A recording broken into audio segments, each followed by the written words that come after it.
While everyone was focused on the war on drugs rhetoric, something far more significant was quietly happening in the Caribbean. The Trump administration has killed over 107 people in 30 airstrikes since September. The justification?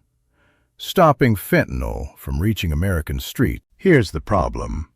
According to the DEA's own data, 90% of cocaine reaching the United States comes through Mexico, not Venezuela. And fentanyl, the deadliest drug killing Americans by the tens of thousands, it comes almost exclusively over land from Mexico. Not a single gram is manufactured or trafficked from Venezuela. So why are we bombing boats in the Caribbean? Why did the CIA just conduct its first known land strike inside Venezuela? And why did Trump's own chief of staff admit to Vanity Fair that the real goal is to make Maduro cry uncle? The answer reveals something fundamental about how American foreign policy actually works, and who really pays the price. Before we dive deeper, if you find this kind of analysis valuable, please subscribe to this channel, hit the like button, and share this with anyone who needs to understand what's really happening. And let me know in the comments where you're watching from. I love hearing from viewers around the world. I'm Robert Reich. I spent 45 years working on economics, labor policy, and economic inequality, and I've seen firsthand how rising inequality, weakening labor rights, and the increasing influence of corporations on American democracy. Today, I want to explain what's really going on here, who benefits, who pays the price, and how the underlying economic forces are shaping these outcomes. Because what you're being told and what's actually happening are two very different things. Today, I want to explain what's really going on with America's military campaign against Venezuela, who benefits, who pays the price, and how the underlying strategic forces are shaping these outcomes. Because what you're being told and what's actually happening are two very different things. This isn't about defending Nicolas Maduro. His government has documented ties to corruption and criminal networks. This is about understanding whether bombing boats in the Caribbean actually addresses the drug crisis killing Americans, or whether it serves entirely different purposes. Let's follow the data. Here's the story you were told. On September 2nd, 2025, the Trump administration launched Operation Southern Spear, a military campaign targeting what they call narco-terrorists in the Caribbean. Defense Secretary Pete Hegseth has openly compared drug traffickers to Al-Qaeda, stating, "These narco-terrorists are the Al-Qaeda of our hemisphere, and we are hunting them with the same sophistication and precision that we hunted Al-Qaeda." The administration's logic goes like this. Venezuela, under Maduro's corrupt government, has become a transit hub for cocaine. The gang Tren de Aragua, which Trump designated as a foreign terrorist organization, operates from Venezuelan territory and threatens American communities. Traditional sanctions and diplomacy failed. Therefore, military action is necessary. On the surface, this sounds reasonable. Venezuela's government is demonstrably corrupt. The DEA estimates that nearly 24% of the world's cocaine production circulates through Venezuela, approximately 639 metric tons in 2023 alone. Tren de Aragua has committed documented crimes inside the United States, and Maduro is, by most accounts, illegitimate, having refused to cede power after losing the July 2024 elections. The rhetoric appeals to something visceral. American families are losing loved ones to drug overdoses. Someone must be held accountable. And Trump promises decisive action where others offered only words. For many people, that narrative was enough. But here's the problem. When you look at the actual mechanics of drug trafficking, the actual data on what's killing Americans, and the actual statements from administration officials about their goals, the narrative collapses. To understand why this policy doesn't address the stated problem, you need to understand how drug trafficking to America actually works. Here's the key fact most people don't know. The Caribbean cocaine route targeted by these strikes primarily supplies Europe, not the United States. According to current and former U.S. law enforcement and military officials interviewed by NBC News, drug runners from Venezuela typically take 60-foot go-fast boats to stops in the Caribbean, where cargo is transferred to larger freighters and shipped onward to European ports, sometimes via West Africa. Roughly 50% of the airstrikes have taken place in the Caribbean, but that cocaine isn't headed to Miami or New York. It's headed to London, Paris, and Amsterdam. Now let's talk about what is actually killing Americans. The data is unambiguous. 90% of cocaine reaching the U.S. is produced in Colombia and enters via Mexico, according to the DEA's own 2024 fact sheet. Fentanyl, which causes the vast majority of overdose deaths, is almost exclusively smuggled overland from Mexico. The New York Times analysis from September 2025 found no proof that fentanyl is manufactured or trafficked from Venezuela or anywhere else in South America. John Walsh of the Washington Office on Latin America put it bluntly, "I would say it has zero to do with anything in South America or the Caribbean," referring to the fentanyl crisis. This isn't opinion. This is structural reality. So what has Operation Southern Spear actually accomplished? Since September, the U.S. has conducted at least 30 airstrikes, destroying more than 30 boats. At least 107 people have been killed. Let me make this concrete. The administration has not released evidence proving these individuals were drug traffickers. UN human rights experts stated that all those killed so far were reportedly not posing any immediate threat which could justify the use of lethal force. After one strike, the Dominican Navy did salvage 377 packages of cocaine, amounting to 1,000 kilograms, proving at least some boats were carrying drugs. But that's one strike out of 30. What about the other 29?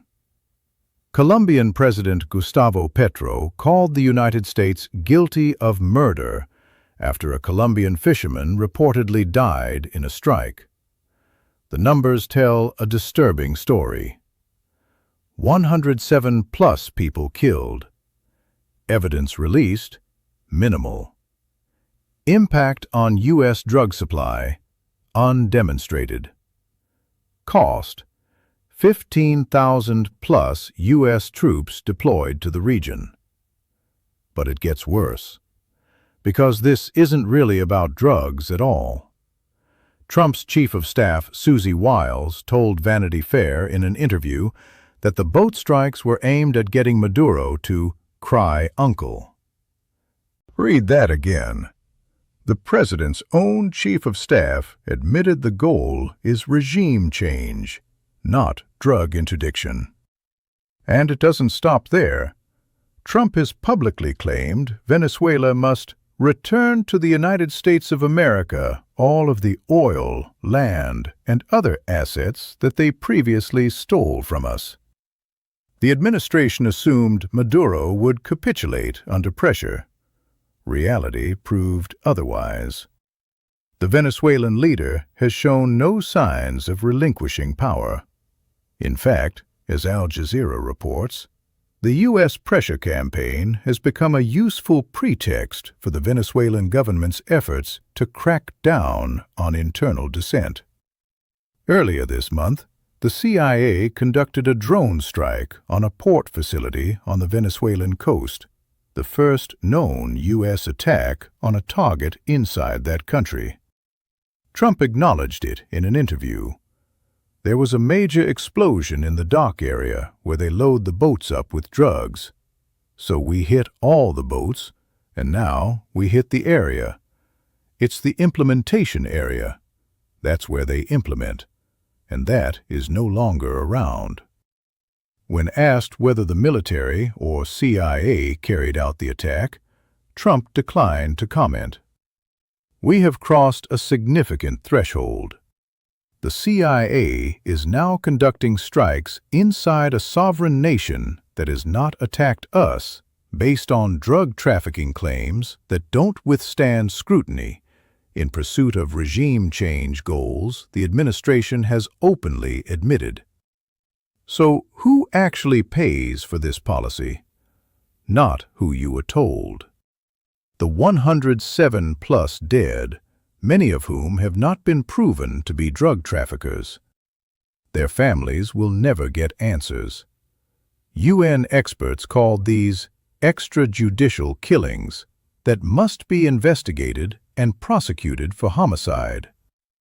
Venezuelan civilians facing worsening economic conditions as the U.S. imposes what UN experts describe as an illegal blockade. As one UN statement noted, unilateral measures that interfere with a state's territorial domain are seriously undermining Venezuela's economy. Caribbean fishing communities, operating in waters where U.S. forces are now conducting airstrikes. Colombian and Ecuadorian nationals have been identified among the victims. American taxpayers funding a 15,000+ troop deployment for a counter-narcotics mission that, by the administration's own chief of staff's admission, is really about regime change. American overdose victims, because while resources pour into bombing boats in the Caribbean, the actual fentanyl supply chain through Mexico remains largely unaddressed. Now here's where it gets interesting. While these groups suffer, who actually benefits? U.S. defense contractors, supplying equipment for a massive military buildup in the Caribbean.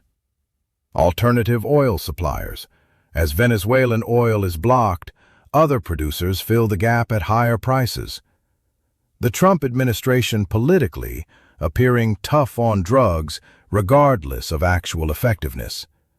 The optics of military action play well domestically, even when the action doesn't address the problem. Ironically, Mexican cartels, the actual primary suppliers of fentanyl to America, remain largely unaffected, while attention and resources focus on Venezuela. And perhaps most perversely, Maduro himself, who now has a convenient external enemy to blame for economic problems and a pretext to crack down on domestic opposition. This isn't conspiracy. It's structural logic. When you follow who gains and who loses, the policy's actual function becomes clear. Notice the pattern. The benefits are concentrated among powerful, organized interests, defense contractors, political operatives, alternative energy suppliers. The costs are dispersed across powerless groups, dead civilians, fishing communities, American taxpayers, and overdose victims who won't get help because resources went elsewhere. This is textbook concentrated benefits, diffuse costs, and it's precisely what makes bad policy politically sustainable. The winners are organized and vocal. The losers are diffuse and silent. The 107 people killed in these strikes have no lobby in Washington. The families destroyed by fentanyl don't realize the war on drugs they support isn't actually targeting their problem. And the American taxpayers funding 15,000 troops in the Caribbean don't see the connection to their monthly bills. This isn't the first time America has used drug trafficking as a pretext for broader strategic goals. The United States has a documented history of leveraging narcotics issues to support foreign policy objectives, from the Opium Wars with China to the Iran-Contra affair. During the late 1980s to mid-1990s, several Haitian military and police officials with ties to CIA intelligence networks were accused of facilitating cocaine trafficking into the U.S. The common thread? Counter-narcotics provides moral cover for interventions that serve other purposes entirely. What's different now is the scale and openness. The administration isn't hiding its regime change goals. The Chief of Staff admitted it to Vanity Fair. They're betting that the drug war justification is enough political cover to pursue those goals militarily. Here's where it gets dangerous, because the world is watching and responding. UN experts have been unequivocal. A blockade is a prohibited use of military force against another country under Article 2.4 of the UN Charter.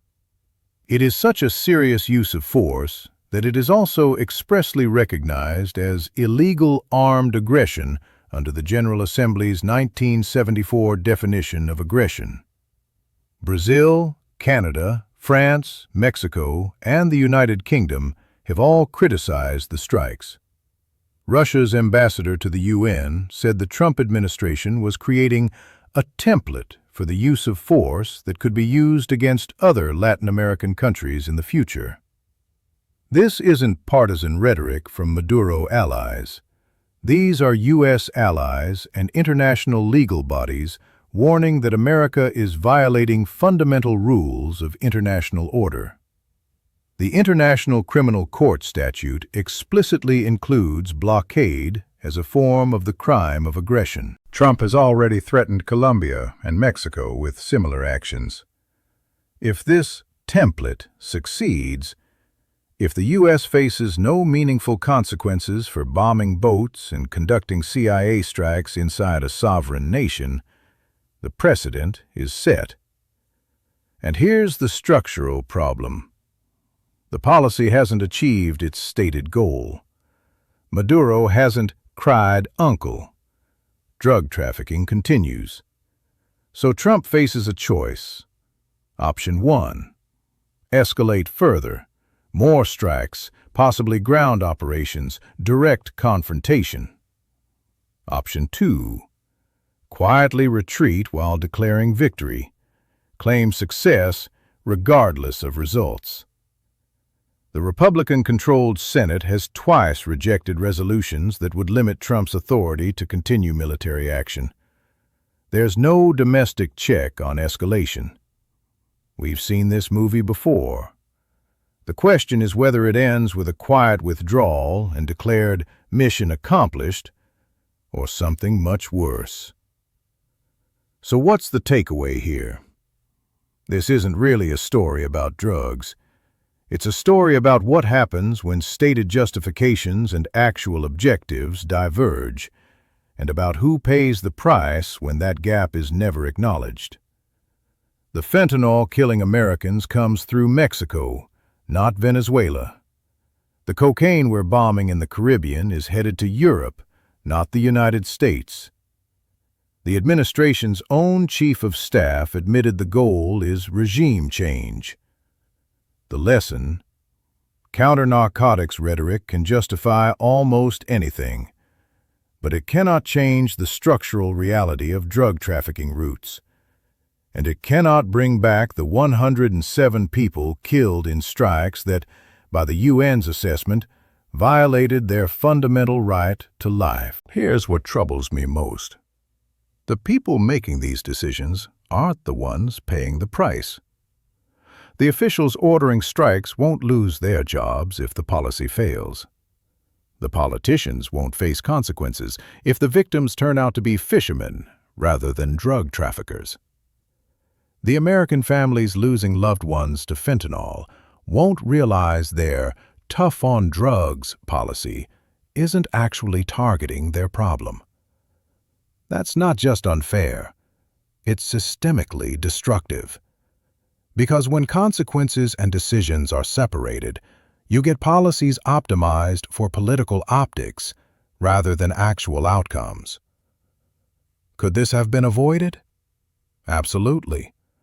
Targeting the actual fentanyl supply chain through Mexico, investing in treatment and harm reduction, pursuing diplomatic pressure without military strikes on people who haven't been proven guilty of anything. Will lessons be learned?